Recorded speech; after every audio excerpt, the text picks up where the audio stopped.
अभी कांग्रेस पार्टी के दफ्तर से बहुत ज्ञान मिला है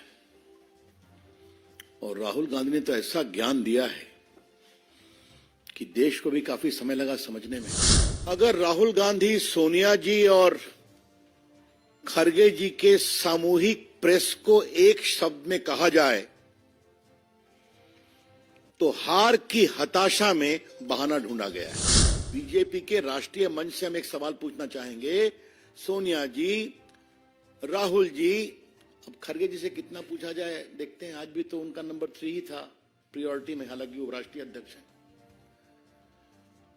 अगर देश के लोग आपको वोट नहीं देते और आगे नहीं देने वाले हैं तो हम क्या करें? लेकिन राहुल जी, सोनिया जी, आपको अगर देश की जनता वोट नहीं देती तो हम क्या करें? अब थोड़ा सा राहुल गांधी ने जो झूठ बोला है कि हमारा पूरा बैंक अकाउंट फ्रीज कर दिया तो हम क्या करें, तो आज रिकॉर्ड को स्ट्रेट करना जरूरी है।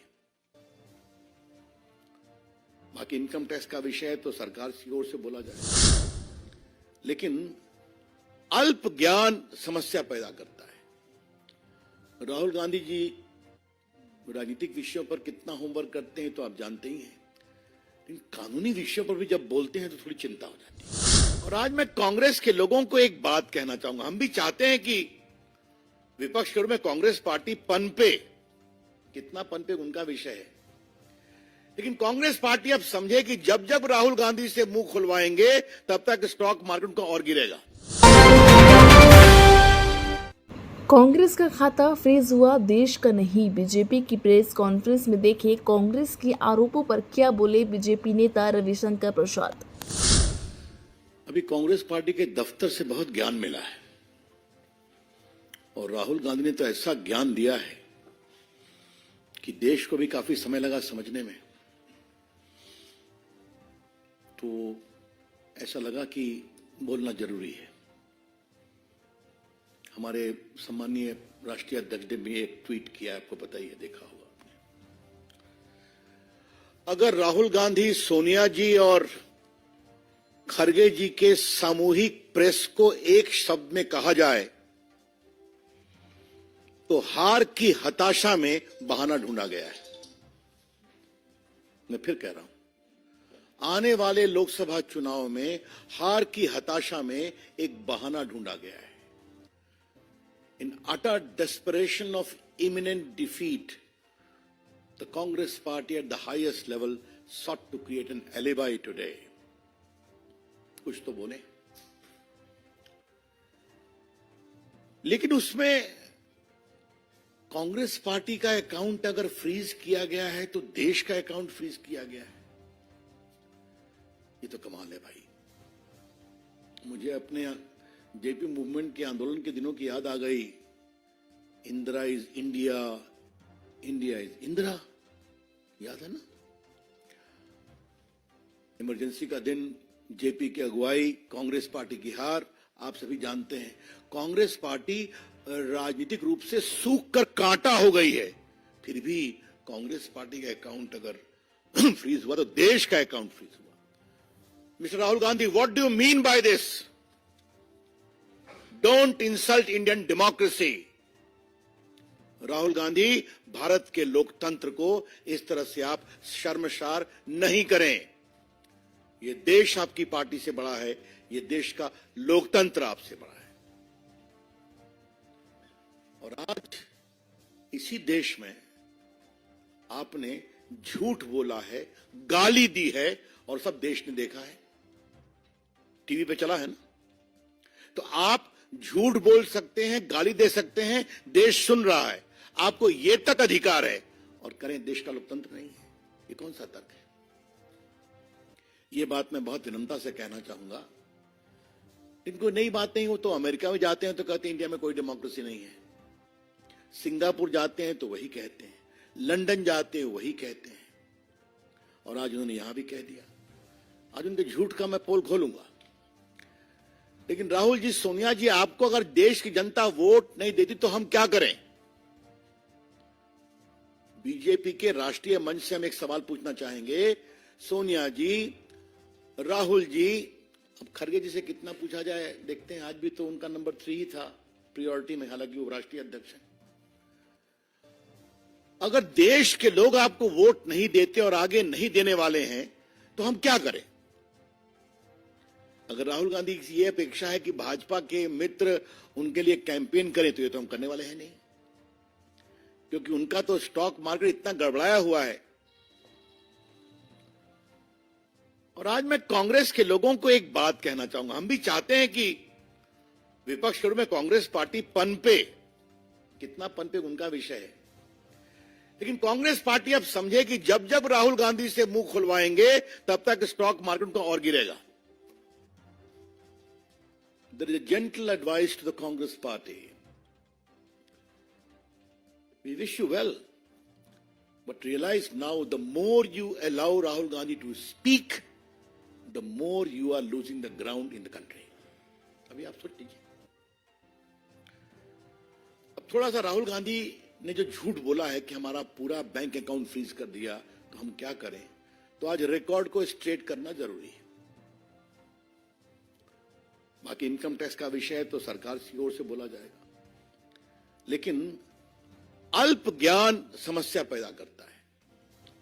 राहुल गांधी जी राजनीतिक विषयों पर कितना होमवर्क करते हैं तो आप जानते ही हैं, लेकिन कानूनी विषयों पर भी जब बोलते हैं तो थोड़ी चिंता हो जाती है।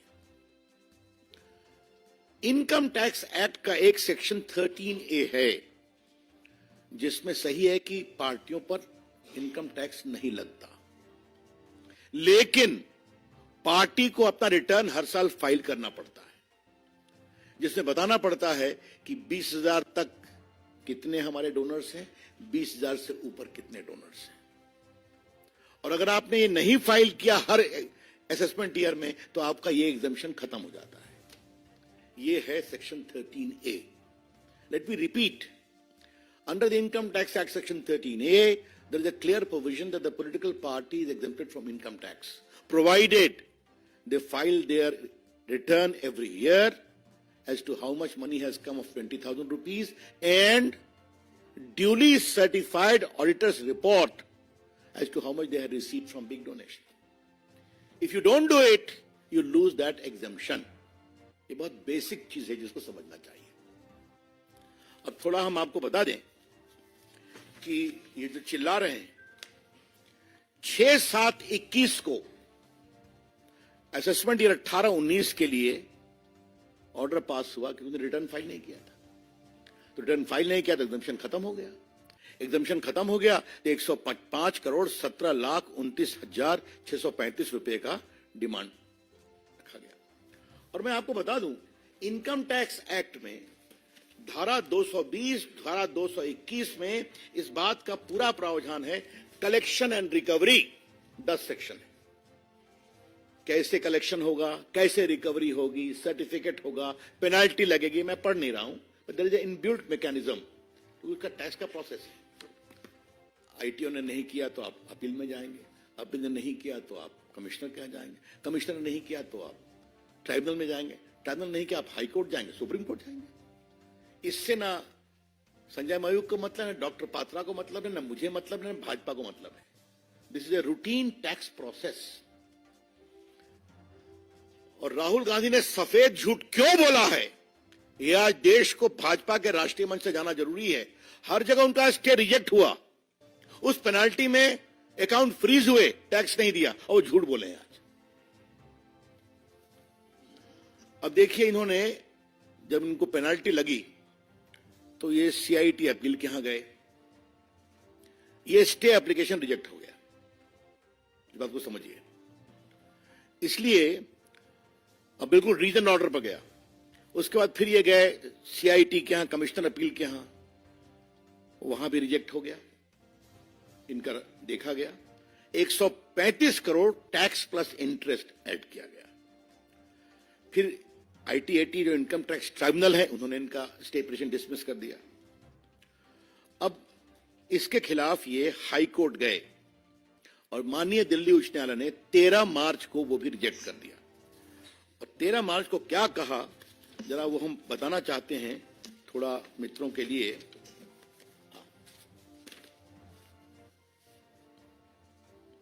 Court remarked that it was badly handled matter and somebody from the Congress office went to sleep right from 2021. Merely because someone chose to wake up and put you on notice in February will not change those facts. फिर court ने बाकी किया, इनका लंबा order है, इसको reject कर दिया. अब ये सुप्रीम कोर्ट गए. सुप्रीम कोर्ट में 1 अप्रैल को सुनवाई है. राहुल गांधी जी, आज आपने अपनी प्रेस में इसको क्यों छुपाया? आपकी पार्टी अपील में गई, आपकी पार्टी आईटीएटी में गई, आपकी पार्टी हाई कोर्ट में गई, आपकी पार्टी सुप्रीम कोर्ट गई है. आपने क्यों छुपाया? और जैसा हमने बताया, इनकम टैक्स में इस बात का प्रावधान है कि अगर आपके पास ड्यू है, आप ड्यू नहीं देंगे तो रिकवरी में आपका बैंक अकाउंट फ्रीज हो सकता है. और जहां तक मेरे को स्मरण आता है कि लियन 135 करोड़ का इनके बैंक अकाउंट पर कोर्ट ने डाला था. आप 135 करोड़ मत छूइए, बाकी ऑपरेट करिए. लेकिन समस्या क्या है? कांग्रेस पार्टी हिसाब किताब रखना भूल गई है. कोई दिक्कत नहीं है उसमें.